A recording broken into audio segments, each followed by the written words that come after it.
Hello my dear friends, इससे पहले Planck's quantum theory के बारे में हम डिस्कशन कर चुके हैं। डिस्क्रीट एनर्जी पैकेट्स क्या होता है, यानी क्वांटम क्या होता है, फोटॉन्स क्या होता है, इसके बारे में हम ऑलरेडी डिस्कशन कर चुके हैं। इसको लेके प्रॉब्लम्स भी सॉल्व कर चुके हैं। Actually spectral distribution of Planck's black body radiation को समझने के लिए और दो इम्पोर्टेंट कॉन्सेप्ट के बारे में हमको डिस्कशन करना है। वो होते हैं Kirchhoff's black body radiation and Stefan's fourth power law. My dear friends, इससे पहले हमको समझना चाहिए एक्चुअली ब्लैक बॉडी क्या है। रेडिएंट एनर्जी, ठीक है, इसको ही हम ब्लैक बॉडी बोलते हैं, जो कंप्लीट जितना इंसिडेंट होता है रेडिएंट एनर्जी उसको ऑब्जर्व कर लेता है। And black body also a perfect radiator, इसको भी हम बोलते हैं परफेक्ट रेडिएटर, ठीक है। इसका मतलब तो जो ब्लैक बॉडी होता है वो सबसे ज़्यादा एमिट करता है एनर्जी एक गिवन टेम्परेचर में, ठीक है। सो ब्लैक बॉडी के बारे में वो कितना एमिट करता है, कितना ऑब्जर्व करता है, इसके बारे में हमारा आइडिया हो गया। अभी क्या करेंगे, किरचॉफ्स ब्लैक बॉडी रेडिएशन को समझने के लिए हमको चाहिए कि हम दो टर्म को समझें। पहला है एमिसिव पावर, पहला है एमिसिव पावर, एमिसिव पावर और emittance my dear friends, per unit time is called so. तो इसका मतलब ये है, जिस बॉडी का एमिसिव पावर के बारे में हम बोल रहे हैं वो कितना रेडिएंट एनर्जी एमिट करता है per unit area and per unit time, वो होता है emissive power and emittance. So absorptive power क्या होता है, ऑब्जर्वेटिव पावर क्या है, ये क्या होता है, द फ्रैक्शन ऑफ कितना इंसिडेंट होता है इसके ऊपर, कितना रेडिएंट एनर्जी इंसिडेंट होता है एक बॉडी के ऊपर, और उनमें से कितना ये ऑब्जर्व करता है, वो होता है absorptive power. So the fraction of radiant energy, the fraction of incident radiant energy, जितना रेडिएंट एनर्जी इंसिडेंट होता है एक बॉडी के ऊपर, the fraction of incident radiant energy absorbed by a surface per unit time per unit area is called, per unit time per unit area is called so, okay। तो ये होता है emissive and absorptive power of any body, okay. So अभी चलेंगे, ये idea हो जाने के बाद अभी चलेंगे किरचॉफ्स ब्लैक बॉडी रेडिएशन के ओर। Body emissive power of the black body, यानी इसको कैसे हम मैथमेटिकली एक्सप्रेस करेंगे, emissive power of the substance to the ratio of emissive power of the substance to the absorptive power of the substance is a constant that is nothing but equal to emissive power of the black body. ये ES जो है वो है emissive power of the substance, okay. ये होता है absorptive power of the substance and as per the definition statement it is the emissive power of a black body, and emissive power of the black body के बारे में हमको पता ही है, तो कैसे हम इसको रिलेट करेंगे, ये होता है इसका स्टेटमेंट, जिसमें एक सब्सटेंस, कुछ भी एक सब्सटेंस का emissive power and absorptive power का रिलेशनशिप क्या होता है एस्टैब्लिश हुआ है, ठीक है। अभी हम चलेंगे किधर, नेक्स्ट लॉ के और, वो है स्टीफेन्स लॉ, एंड देन हम कुछ न्यूमेरिकल सॉल्व करेंगे और क्लास एंड करेंगे। Fourth power law, Stefan's fourth power law, और इसको स्टीफेन बोल्ट्जमैन लॉ करके भी हम इसको कंसिडर करते हैं। माय डियर फ्रेंड्स, एक बॉडी है, सपोज हमारे पास एक बॉडी है, वो एनर्जी एमिट करता है, ये पर टाइम, जिधर भी रेट के बात हम बोलेंगे तो तब टाइम फैक्टर आ जाएगा।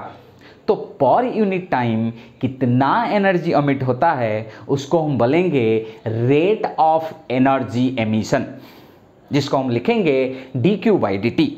ठीक है, सो हम अभी लिखेंगे कि ये जो बॉडी है, अगर ये एक ब्लैक बॉडी है, पहले ब्लैक बॉडी के बाद हम बोलेंगे, फिर नॉर्मल बॉडी के ओर चलेंगे। अगर ये एक ब्लैक बॉडी है तो ये क्या होता है, इसका rate of emission of energy per unit time वो कितना एनर्जी एमिट करेगा, वो होता है directly proportional to its surface area, यानी जितना ज़्यादा सरफेस एरिया होगा उतना एनर्जी एमिशन होगा। एंड फिर भी ऑब्जर्व किया गया कि dQ/dt energy emission is directly proportional to the fourth power of the absolute temperature. जितना ज़्यादा टेम्परेचर में वो बॉडी होगा उतना एनर्जी एमिशन होगा पर यूनिट टाइम। सो ये दोनों को मिला लेंगे तो हमको मिलेगा dQ/dt, यानी rate of energy emission is directly proportional to T⁴।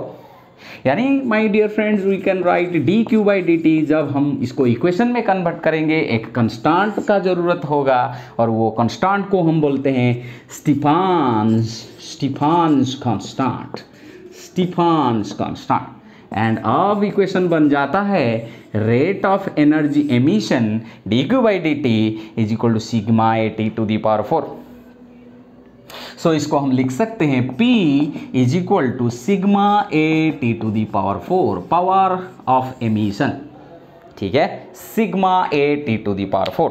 ये जो स्टीफान्स कांस्टेंट है और -5 एनर्जी को लेंगे आर्ग में, एरिया को लेंगे स्क्वायर सेंटीमीटर में, ठीक है, और पर स्क्वायर सेंटीमीटर, टाइम को लेंगे सेकेंड में, और एनर्जी को लेंगे केल्विन टू द पावर -4। ये होता है यूनिट ऑफ स्टीफान्स कांस्टेंट। ये भी एक वेरी इंपॉर्टेंट MCQ हो सकता है आपके लिए, यूनिट को पूछ के। इसको हम कन्वर्ट कर सकते हैं 5.67 × 10⁻⁸ और के जगह जूल, और अकॉर्डिंगली हम यूनिट चेंज कर सकते हैं।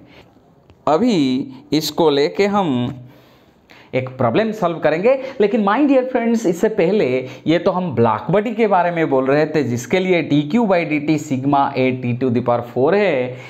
अगर एक बॉडी ब्लैक बॉडी नहीं है तो क्या होगा?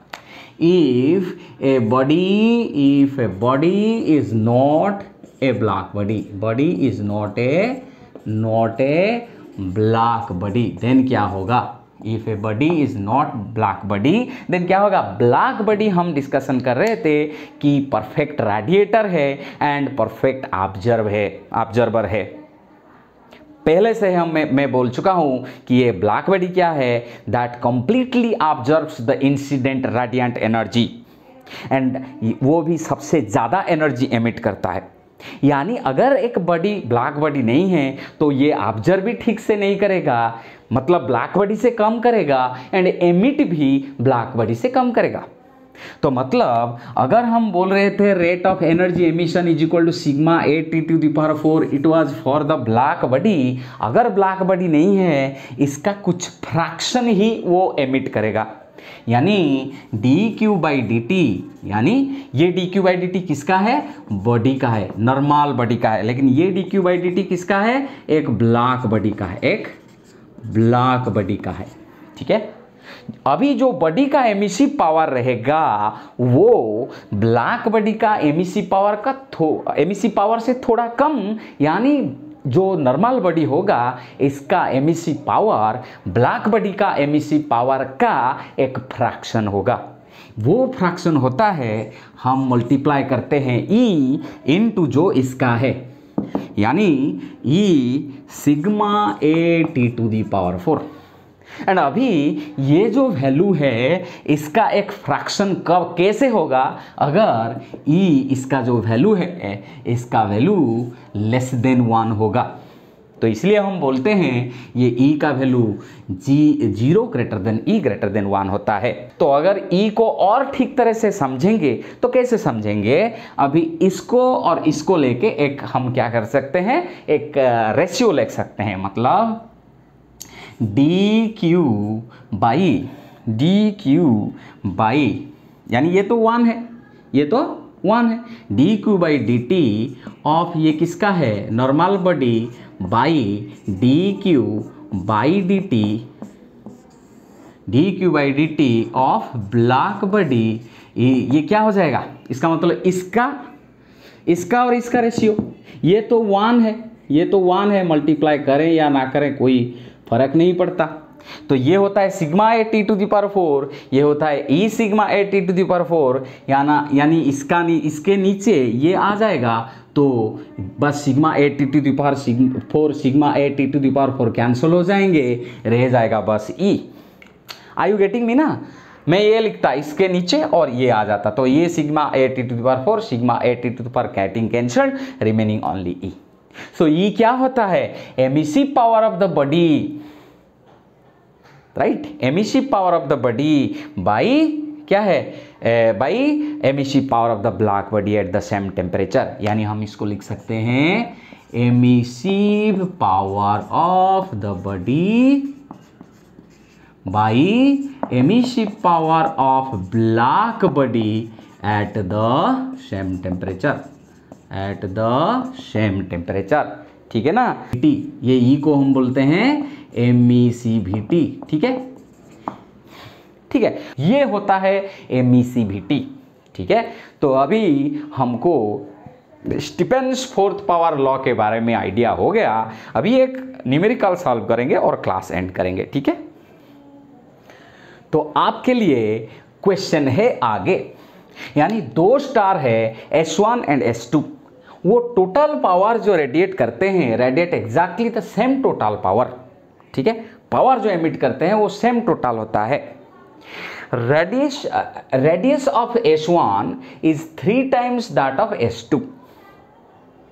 What is the ratio of the surface temperature, कैसे इसको सॉल्व करेंगे माय डियर फ्रेंड्स, इसका सॉल्यूशन बड़ा आसान है। हमको पता है power is equal to sigma A T to the power 4, right. So यानी 2 ही star exactly the same total power के बारे में बोल रहे हैं, तो ये टोटल पावर होता है, यानी इसका एरिया मल्टीप्लाई हो चुका है, यानी हम लिख सकते हैं power of S1 is equal to power of S2, right. So accordingly हम लिख सकते हैं, सिग्मा तो कांस्टेंट है, सिग्मा ए ऑफ S1, ठीक है, sigma A T to the power 4। So T ये टेम्परेचर किसका है, ये भी S1 का है, इसका पावर कितना होगा 4, तो ये भी देगा सिग्मा ए। इस बार ये जो एरिया होगा सरफेस एरिया, ये किसका, S2 का, और जो टेम्परेचर भी है ये भी S2 का, इसका T to the power 4 according to this formula, right. So sigma sigma getting cancel, sigma sigma getting cancer.